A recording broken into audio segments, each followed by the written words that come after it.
Hello friends, welcome back to my YouTube channel. आप देख रहे हैं इश्कबाज, और इश्कबाज में आप आगे देखेंगे शिवाय तेज का कॉलर पकड़ लेता है और वो ये कहता है कि आप मेरे भाइयों के साथ ऐसा नहीं करते, आपने सोच भी कैसे लिया उनको मारने का। इतने में शिवाय की आवाज़ सुन के सभी लोग आ जाते हैं और तेज कह रहा होता है कि तुम देखना, मैं जो कह रहा हूँ वही करूँगा। और सभी लोग आ जाते हैं। ओमरू पूछते हैं कि क्या हो गया, और वो तेज से भी पूछते हैं कि पापा क्या हुआ, लेकिन कोई कुछ नहीं बताता। दादी भी पूछती हैं, जानवी भी पूछती हैं। इधर आप देखेंगे ये सब देख करके सभी लोग हैरान हैं कि शिवा इतनी ज़ोर से क्यों चिल्लाया। और फिर रुद्र पूछता है कि पापा क्या बात है, तो तेज कहता है कि तुम्हें नहीं पता, ये तुम्हारा भाई है, ये तुम लोगों को धोखा दे रहा है। और शिवाय सबको भेज देता है। फिर इधर आप देखेंगे अनिका शिवाय से पूछती है कि क्या बात है, आप मुझे परेशान लग रहे हैं, कोई बात है तो मुझे बताइए। तो शिवाय कहता है नहीं, कोई बात नहीं है। शिवाय अनिका के लिए गिफ्ट लाता है और अनिका कहती है कि नहीं, मुझे तो आप मिल गए, सब कुछ मिल गया, कुछ नहीं चाहिए। फिर अनिका देखती है कि एक फीदर का विंड चैम है और वो ये देख करके बहुत खुश हो जाती है, कहती कितना सुंदर है। तो शिवाय कहता है ये इसलिए है कि तुम्हें बुरे सपने ना आए, ये पॉजिटिव सपनों के लिए है कि तुम्हें पॉजिटिव ड्रीम्स आए। और शिवाय कहता है कि मैं नहीं चाहता तुम्हें सपने में भी कोई बुरी चीज़ तुम्हारे पास आए। और अनिका देखती है और कहती है कि आप मुझसे इतना प्यार करते हैं। तो शिवाय कहता है कि हाँ, और हमेशा ही मैं तुम्हारा ऐसे ही ध्यान रखूँगा। फिर शिवाय अनिका को गले लग जाता है और अनिका समझती है कि कुछ फील हो रहा है उसे, कि कुछ हुआ है। इधर ओमरू तेज से बात करने जाते हैं कि क्या बात है। तो तेज शिवाय के खिलाफ ओमरू को बहुत भड़काता है, लेकिन तेज के बहुत कहने के बाद भी ओमरू को तेज पर विश्वास नहीं होता है।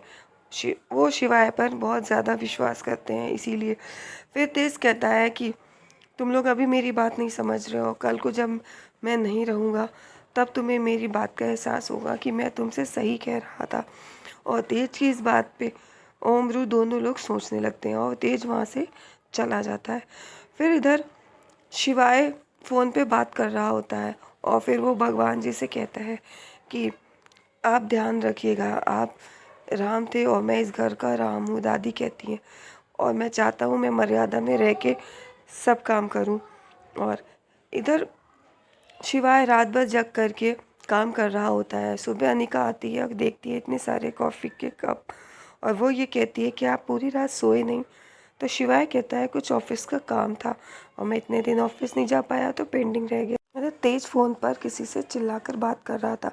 इधर आप देखेंगे कि शिवाय काम कर रहा, और अनिका उससे कहती है कि तो काम ज़रूरी है, मैं मानती हूँ, लेकिन रेस्ट करना भी बहुत ज़रूरी है। फिर शिवाय कहता है कि नहीं, ये काम बहुत ज़रूरी था। और अनिका उससे पूछती है कि आप परेशान लग रहे हैं, कोई बात है क्या जो आप बताना चाहते हैं कि आपने मुझे बताई नहीं। वो कहता है नहीं, कुछ नहीं। शिवाय सोचने लगता है। इधर जानवी तेज के पास आती है और वो पूछती है, तो जानवी को तेज कुछ नहीं बताता। जानवी पूछती है कि कुछ हुआ है क्या। तेज को गुस्सा आ जाता ही है और वो ये कहता है कि शिवाय उसको यहाँ से भेजना चाहता है।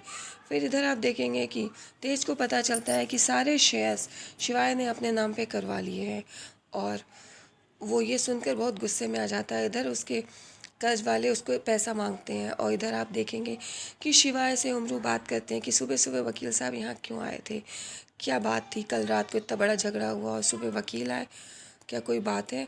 तो शिवाय कहता है कि नहीं। फिर वो लोग खाना खाने के लिए डाइनिंग टेबल पे बैठते हैं। इधर आप देखेंगे कि दादी और सभी लोग वहाँ पे बात कर रहे होते हैं और पूछते हैं तेज नहीं आया। जानवी कहती है वो नाश्ता नहीं करेंगे, उन्हें आज भूख नहीं है। तो ओमरू कहते हैं कि कोई बात है क्या। शिवाय कहता है मैं जाता हूँ बड़े पापा के पास। शिवाय तेज के पास आता है और उसे 50 करोड़ का चेक देता है। तो तेज कहता है मैं कोई भिखारी नहीं हूँ, लेकिन शिवाय कहता है आप मेरे बड़े पापा हैं, आप मेरे पापा हैं। तो तेज इमोशनल होने लगता है और उससे शिवाय से 50 करोड़ का चेक ले लेता है और कहता है कि मैंने तुम्हारे साथ इस तरह से बात की और फिर भी तुम मेरे बारे में सोच रहे हो, ठीक है मैं चला जाऊंगा लंदन। और फिर वो चला जाता है। फिर इधर तेज अपने असली रूप में आता है। वो कहता है कि तुम क्या सोच रहे थे कि मैं इस 50 करोड़